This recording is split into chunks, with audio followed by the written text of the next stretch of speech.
زبردست طاقت رہتی نا, بولنے کی پکارنے کی قوت بھی بڑھ جاتی, کیونکہ پیٹ میں کچھ ہے. اور جب پیٹ میں کچھ نہ ہو, کچھ سمجھ میں آ رہا کیا بات ہوں گی ایسا؟ کبھی غور کرے بات. پہلی بات تو یہ عملی چھمنے میں بہت کم لوگ کر رہے ہیں.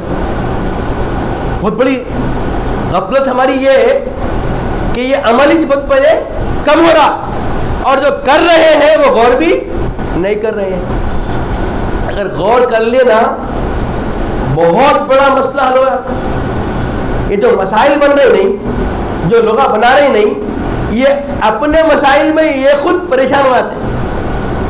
ہم پر کوئی پریشانی نہیں آ سکتی. آج پوری دنیا کس کے پیچھے ہے؟ کس کے پیچھے ہے پوری دنیا؟ نہیں سمجھ آئی؟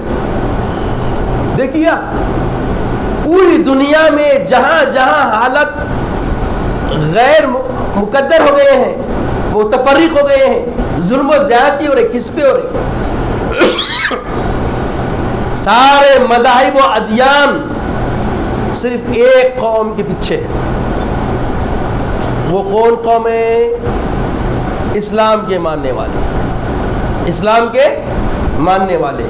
جبکہ اسلام کے ماننے والوں کا پیغام سب سے بڑا, سب سے بڑی فتح رمضان میں 20 رمضان کو فتح مکہ. میرے آقا مکہ فتح فرمائے. کیسے فرمائے؟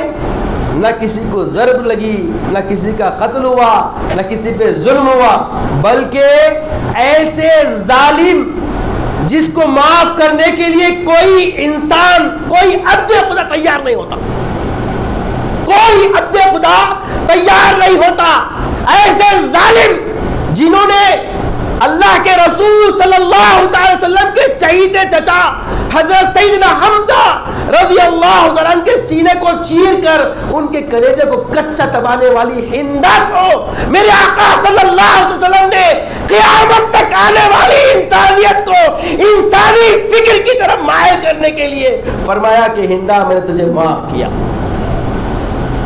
ہندا میں نے تجھے معاف کیا. ایسا کردار اسلام کا, ایسا کردار ایمان کے دائی شار اسلام محمد رسول اللہ کا, کوئی انسانیت ایسا کردار پیش کر نہیں سکتی. قیامت تک کوئی انسان اس طریقے کا عفو درگزر والا معاملہ